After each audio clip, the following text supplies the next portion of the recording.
Hello, 5 in the morning. 5 a.m. Woke up in the morning, got fresh, had my bowl, had cereal, and went down to the bus stop, at which point I saw my friends. Hi, friends! Hello, Hi, Brian! We were on our way to the beautiful city of Memphis, Tennessee, awash in all the luxuries that a charter bus could offer. Our chairs are vibrating. Our chairs are fantastic. I don't think I like this bus anymore. So the trip started off, well, we made a wrong turn. We're in Crack Alley. Pretty much. The entire bus ride to Memphis took about 3 hours, so for those of you curious as to how I do on long bus rides, here's a little montage. Here's me after 10 minutes on the bus. The bus go round and round, all through the town. Here's me after 30 minutes on the bus. I'm playing Monopoly on a cell phone. And an hour on the bus.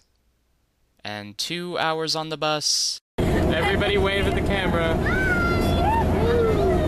Now we're all gonna die, and they're gonna find my video camera in the flaming wreckage of the bus, and they're gonna make a new Blair Witch Project video. The ring of fire.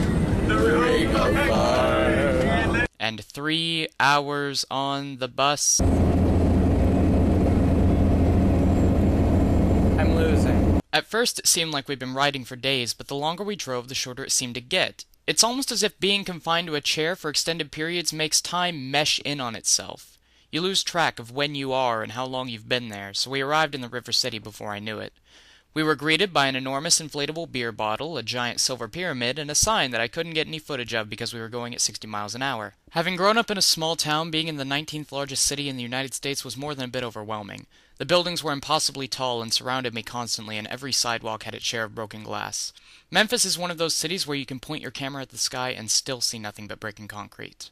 Hey look, the United Nations! Well, Mason, we have finally arrived. How do you feel about our arrival in Memphis? Sore. It's Cramping. awesome! I second that. I'm finally doing that thing where I walk around in public with a video camera. I've seen people doing this, but I've never actually done it myself. I feel like a legitimate vlogger now. Before long, we arrived at our first stop, the Museum of Rock and Soul, in which absolutely no recording was allowed whatsoever. That's fine. I didn't record anything. We were given a warm welcome by one of those old-timey neon marquees and then sent on an audio tour. I took a few dreadfully artsy photographs and then listened to some of the best music of the era, including In the Midnight Hour, The Revolution Will Not Be Televised, and, of course, the theme from Shaft. There were a few more interesting sights, such as another marquee telling me not to drop out of school, which I wasn't planning on doing anyway, and a piece of jewelry apparently owned by somebody who was incredibly wealthy. Our tour ended, as all museum tours end, in the gift shop, where they were literally selling swag. After exiting the museum, we found ourselves at FedEx Forum.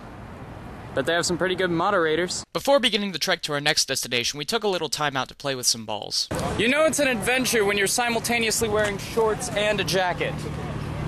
That's Memphis. As we walked, I took in some of the sights around me that you just don't find in small towns, such as this well-dressed man scalping tickets, this trolley, this threatening message taped to a car's window, this trolley, this weird kid walking around with a video camera, wait, that's me, and this Starbucks. Brian's first taste of any Starbucks coffee on the face of the planet. He just happened to get a tall 5-pump vanilla.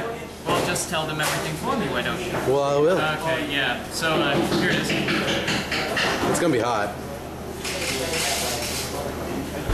Pretty tasty. So, Matthew, what do you think of Memphis? I am actually thinking about living here when I'm growing up. One of my places. That's good. Well, I have a bunch of places. See you, losers! The walk to our next destination only took about 15 minutes, but there were still tons to see, including this enormous Christian bookstore, this street sign, this acronym that nobody understood, this piece of graffiti that sums up everything I love about the city, this trolley, this guy walking his dog, and this sign announcing that we were finally at the National Civil Rights Museum. The National Civil Rights Museum was a bit more strict when it came to recording than the Museum of Rock and Soul. I was allowed to record as much as I wanted in the lobby, which housed this gargantuan monument, but I wasn't allowed to get my camera out past that point, so I got as much footage of the lobby and the outside of the building as I could. When our tour ended, I found myself, of course, in the gift shop, where I bought this wooden recorder that was made in India.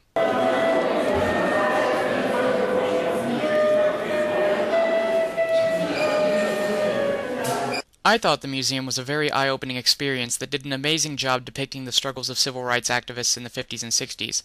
But apparently some people didn't think so, because the moment I left the museum I saw Jacqueline Smith, who had apparently been protesting the National Civil Rights Museum for longer than I've been alive. I was going to get an interview with her, but we had to go before I got the chance. After the Civil Rights Museum, it was time for lunch, so we got back on the bus and kept driving until we were We're back at the FedEx Forum. Guess we're spamming. From the FedEx Forum, we made our way to the Hard Rock Cafe, where we were promptly given our pre-ordered burgers and/or salads and enjoyed a selection of music of all kinds except hard rock. I enjoyed lunch at the Hard Rock because not only was the food good, but I never had to wonder where the bathroom was.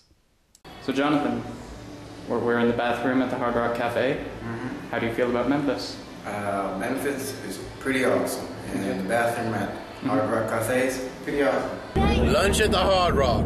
Pimptitude. It was pretty tasty. After the Hard Rock, we got back on the bus, drove for a little while, saw a few interesting signs. Souvenirs and gifts. Free parking. No, it's gone. And made our way to our fourth destination, Graceland.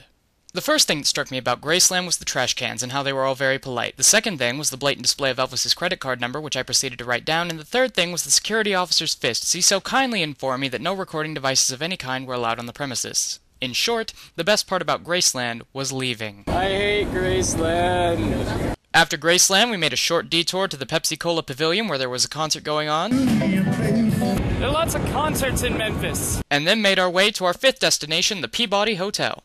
The Peabody is famous for these ducks that swim around in its fountain every day. They're a pretty big deal, so the ducks are guarded by the Secret Service and this gaudily dressed man called the Duck Master.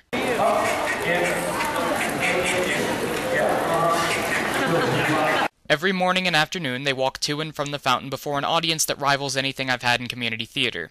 At the end of the day, they reside in the Duck Palace on the roof, which I went to see but could not get footage of because my camera was almost dead.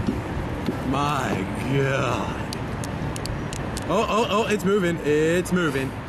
It's moving. After exiting the Peabody, we walked down the street for a while, heading to our sixth and final destination, a Redbirds game. On the way there, we saw a few things, such as this dog riding a horse, and There's FedEx office before it was bought out by Microsoft. before arriving at AutoZone Park, the location of my first ever baseball game. It was at this point that my camera completely died out on me, so here's an MS Paint rendition of the events of the game. I showed my ticket to the ticket taker, and he ushered me through one of those metal tourney things, at which point I went up to the buffet that had been so graciously provided for us, got some barbecue, and sat down. The ball game was still 0-0 by the fifth inning, and baseballs were flying in every imaginable direction, and even several unimaginable directions. One time, one of the players actually hit the ball straight up, and it came down and hit him. My friend Mason was able to wrestle a baseball out of the hands of a crying child, who later informed him that he had one anyway, and a guy got down on one knee and proposed to his girlfriend in front of the entire stadium. I wish them a long life, happily married, and may their divorce be even better. I also wasn't able to get any footage of the ride back, so here's the footage of the ride there, played backwards. I hope that'll suffice. All in all, I thoroughly enjoyed my trip to Memphis. I loved the sights and the sounds. I loved the museums. I loved the fact that nobody knew or cared who I was. I loved having somewhere to walk to. I loved the automatic paper towel dispensers and the pink mannequins and the inflatable beer bottles. And I would love to go again, absolutely any time. As long as we don't go to Graceland. I hate Graceland.